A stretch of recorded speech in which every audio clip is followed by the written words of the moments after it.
नमस्कार, मैं विजय शर्मा और आप देख रहे हैं जयवर्धन न्यूज़। बात करते हैं राजसमंद की आज प्रमुख खबरों की। राजसमंद व देवगढ़ नगर निकाय के चुनाव में छिटपुट तनातनी की घटनाओं के बाद भी शांतिपूर्ण मतदान संपन्न हो गया। राजनीतिक विशेषज्ञों के एग्जिट पोल की माने तो राजसमंद शहर में भाजपा व कांग्रेस में कड़ी टक्कर है और फिर भी भाजपा का ही बोर्ड बनने की संभावना जताई जा रही है, जबकि देवगढ़ नगरपालिका के बोर्ड का फैसला निर्दलीय प्रत्याशी ही करेंगे। देवगढ़ में निर्दलीय प्रत्याशी जिस राजनीतिक दल के साथ हो जाएंगे उसी दल का बोर्ड बनने की चर्चा है। राजसमंद नगर परिषद के वार्ड 4, 12, 22, 25, 30, 31, 34 व 35 की सीट में कड़ा मुकाबला है, जहां दिग्गजों की प्रतिष्ठा भी दांव पर है। मतदान प्रतिशत बढ़ने के बाद भाजपा व कांग्रेस के विशेषज्ञ अपनी अपनी जीत के दावे कर रहे हैं। एग्जिट पोल के अनुसार राजसमंद शहर में 24 वार्ड पार्षद भाजपा के बन रहे हैं, जबकि 21 सीटें कांग्रेस के खाते में जा रही हैं। ऐसे में बोर्ड भाजपा का ही बनने की संभावना है। कुछ लोग निर्दलीय भी जीतने के दावे कर रहे हैं।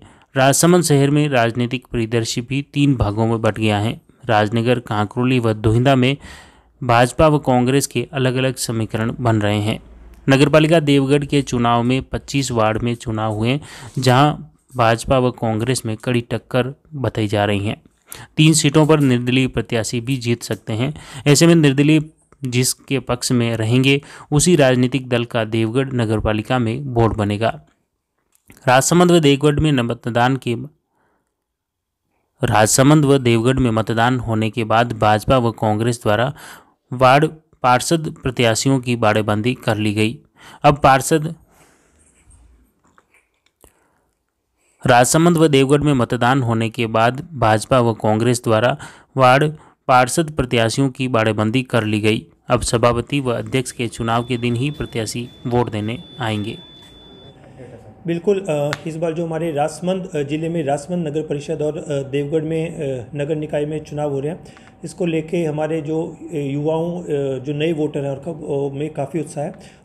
तो काफ़ी अच्छी बात है कि लोग बड़ी से बड़ी संख्या में मतदान करने आ रहे हैं। और हमने स्वयं कुछ बूथ का निरीक्षण किया है, जिसमें कि कोविड नियमों की पूरी तरह से पालना हो रही है। और जो कोविड पॉजिटिव मरीज हैं उनके लिए भी पीपी किट, मास्क की सुविधा और अंत में वो उन्हें वोट डालने के लिए सुविधा दी जाए। माहौल बहुत अच्छा है और जनता में काफ़ी उत्साह है और ऐसा लगता है लोगों के चेहरों पर रौनक देख करके कि भारतीय जनता पार्टी को विजयश्री प्राप्त होगी। मार्बल ग्रेनाइट इंडस्ट्रीज के लिए सुनहरा अवसर।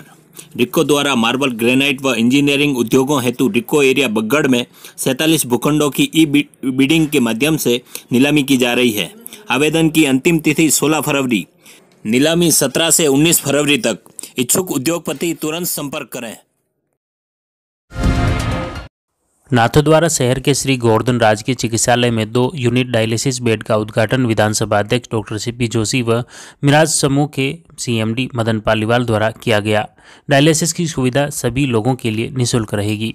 इस दौरान नगरपालिका अध्यक्ष मनीष राठी, श्रीनाथ जी मंदिर मंडल के सीईओ जितेंद्र ओझा, नगरपालिका आयुक्त कौशल कुमार, बीएमओ डॉक्टर कैलाश भारद्वाज, पालिका उपाध्यक्ष श्यामलाल गुजर सहित कई शहरवासी मौजूद थे। समारोह में मिराज समूह के सीएमडी मदन पालीवाल ने संबोधन के दौरान सरकारी भवन व कामकाज के प्रति आमजन की गंभीरता नहीं होने पर नाराजगी जताई।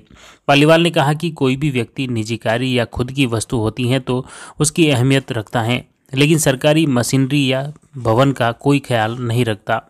सरकारी मशीनरी का उपयोग आजकल स्क्रैप की तरह हो रहा है, जो ठीक नहीं है। उसके बाद मदन पालीवाल के संबोधन पर विधानसभा अध्यक्ष डॉक्टर सीपी जोशी के साथ मंचस्थ अतिथियों व अन्य लोगों ने भी खूब ठहाके लगाए। आखिर मदन पालीवाल ऐसी क्या बात बोल गए जिससे सभी हंस पड़े और विधानसभा अध्यक्ष को बीच में उठकर अपना संबोधन देना पड़ा। सुनिए सीएमडी मदन पालीवाल का संबोधन और आमजन के ठहाके। डिस्ट्रिक्ट हेडक्वार्टर पर हम कोविड की यूनिट बनाएंगे। मैं कोविड के समय में नाथद्वारा में नहीं आ सका, लेकिन मैंने फैसला कराया सरकार से कि जो राजसमंद जिले का कोविड सेंटर है वो डिस्ट्रिक्ट हेडक्वार्टर में नहीं बनेगा, नाथद्वारा में बनेगा। इसलिए वो कोविड के कारण जो आज हम गैस की देख रहे हैं या लेबोरेटरी देख रहे हैं, आज जो इसके टेस्ट का सबसे बड़ा इक्विपमेंट उपलब्ध है और जिले में कहीं डिवीजन में ही नाथद्वारा में उपलब्ध है। तो कोई भी चीज करने की जो प्रक्रिया है, उस प्रक्रिया को जब तक हम नहीं समझ पाएंगे तब तक हम चीज़ों को तेजी से आगे नहीं बढ़ा पाए। और मदन जी से मैंने कहा मैं बात पहले बोलूँगा या मैं बात नहीं बोलूँगा, तो मुझे अचानक ज्ञान आया जब राजेंद्र जी डॉक्टर थे यहाँ पर और यहाँ हॉस्पिटल शिफ्ट कर रहे थे, तब मैं मंत्री था और मुझे यहाँ से फ़ोन किया गया कि हॉस्पिटल शिफ्ट कर रहे हैं। तो मैंने कहा मदन जी से जाके मिलने लगे, मदद की जरूरत हो। तो राजेंद्र जी मिलने गए मदन जी से, मदन जी ने चेक बुक रख दी, ब्लैंक चेक रख दिया कि जो चाहे जो काम करना मुझे करने को तैयार है। तब पहली बार उदयपुर डिवीजन में 6 वेंटिलेटर उदयपुर हॉस्पिटल में थे और कहीं उपलब्ध नहीं थे। और मदन जी पालीवाल के कारण 4 वेंटिलेटर प्राइवेट डोनर का पहला इतिहास है जिसमें यहाँ पर नाथद्वारा हॉस्पिटल में हमने 4 वेंटिलेटर।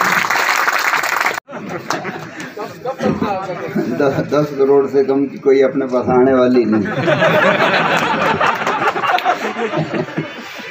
उसके पहले की बैन लगा दे 10 से कम करना। उसके पहले एक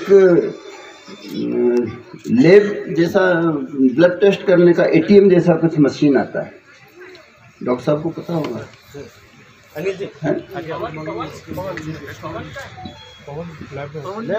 एक ब्लड टेस्ट का ATM जैसा एक मशीन आता है, मैंने अभी गोरखपुर में देखा। सर वो ABG मशीन है, अपने इंस्टॉल हो गई है अपने ICU में अवेलेबल है। अच्छा, और उसको ABG मशीन वो इंटरनेट से कनेक्ट होता है, वो कनेक्ट किया जा सकता है। अच्छा, और रिपोर्ट उसकी आ जाती है। हाँ, वो तो दबाते बटन दबाते ABG मशीन जो बोलते हैं उसको। हाँ, मतलब मैंने अभी गोरखपुर में देखा तो मुझे अच्छा लगा। आम आदमी जाए, ATM की जैसी मशीन है, आप अपना ब्लड सैंपल लेता है और वो उसके टाइम में उसकी डिजीज़ का सारा डिटेल दे देता है। मैंने देखा ये बैन लगे मेरे ऊपर, उसके पहले मैं ये डोनेट कर दूँ।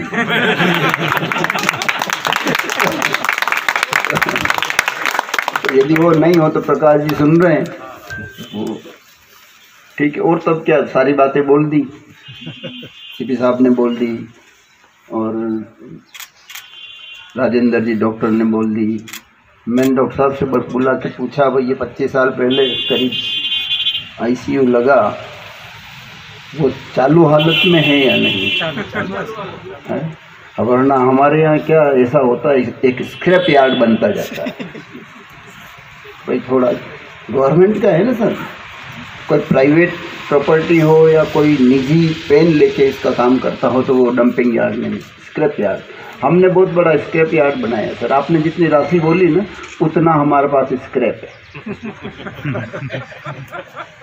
क्योंकि मैं भी देखता नहीं, सभी को कोई पीड़ा नहीं। ठीक लगा, ये रख दिया, स्टोर में है नहीं है, मटेरियल यूज आ सकता है, रिपेयर हो सकता है या उसकी सर्विस हो सकती है, उसको सीधा कोई स्क्रैप में डाल। यदि मैं देखूंगा एक दिन, आप बता रहे हैं कि शायद उस छप्पे से पानी गिर रहा है उस ICU, वो तो करवा देंगे भाई, प्रकाश जी भेज देना किसी को तो वाटरप्रूफ कर दे। फिर कल ये होगा कि पानी गिरा इसलिए आपका ये ICU खराब हो गया, ऐसा भी नहीं है। आरोप भी नहीं लगे। और वो ब्लड का जो टेस्ट करते हैं वो पता कर लेंगे, मैं भी वहाँ से पूछ लूँगा। संजय श्रीनेत्र साहब के वहाँ देखा था मैंने, PP गंज में, उन्होंने लगा रखा, गरीब लोग आते हैं, वो उंगली डालते हैं उसमें और वो ब्लड लेके उसका रिपोर्ट दे देते हैं और उसका एक कार्ड बना देते हैं। फिर वो जैसे टेलीमेडिसिन वाली बात है या उससे लिंक हो जाता है, घंटों का काम मिनटों में हो जाता है। तो नहीं हो ना सर, तो वो बैन बाद में लगाना 10 करोड़ वाला पहले ये दे दूँगा।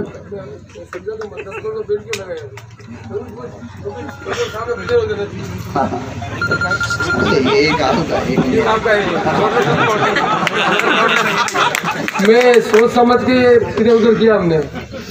मेरे को ये जानकारी है कि जैसे जैसे बिजनेस का बढ़ता है, कद बढ़ता है, वैसे वैसे पोस्टें क्रिएट होती है।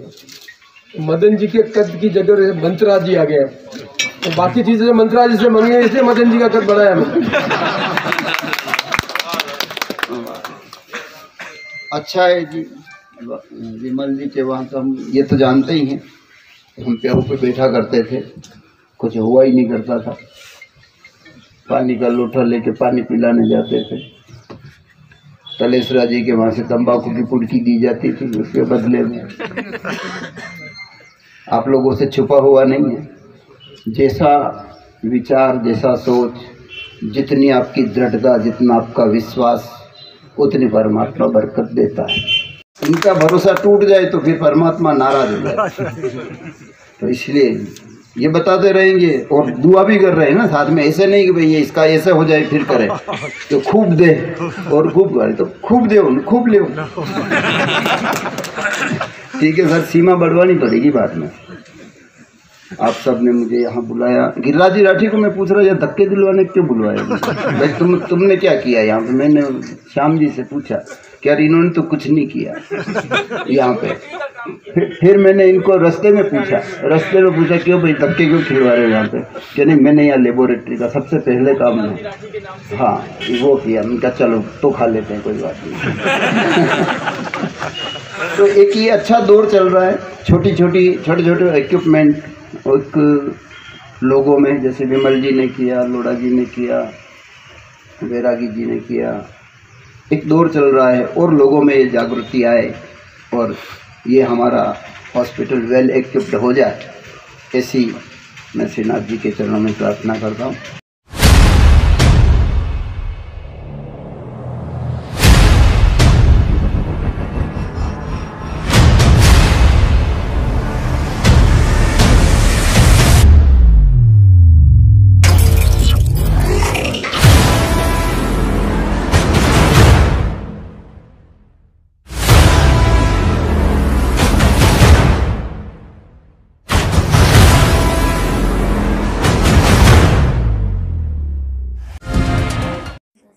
भीम के बगड़ में औद्योगिक क्षेत्र विकास में प्रथम चरण में मार्बल, ग्रेनाइट और इंजीनियरिंग औद्योगिक इकाइयों के लिए 47 भूखंडों की ई नीलामी प्रक्रिया शुरू हो गई है। वरिष्ठ क्षेत्रीय प्रबंधक रिको अजय पंड्या ने बताया कि बगड़ रिको में 145 भूखंड हैं, जिसमें से प्रथम चरण में 47 भूखंड नीलाम किए जा रहे हैं। इस नीलामी में भाग लेने के लिए 27 जनवरी से 16 फरवरी शाम 6 बजे तक धरोहर राशि जमा होगी तथा 17 फरवरी से 19 फरवरी तक शाम 5 बजे तक ऑनलाइन बिडिंग होगी। इसी तरह राजसमंद की खबरों से जुड़े रहने के लिए सब्सक्राइब कीजिए YouTube चैनल जयवर्धन न्यूज़।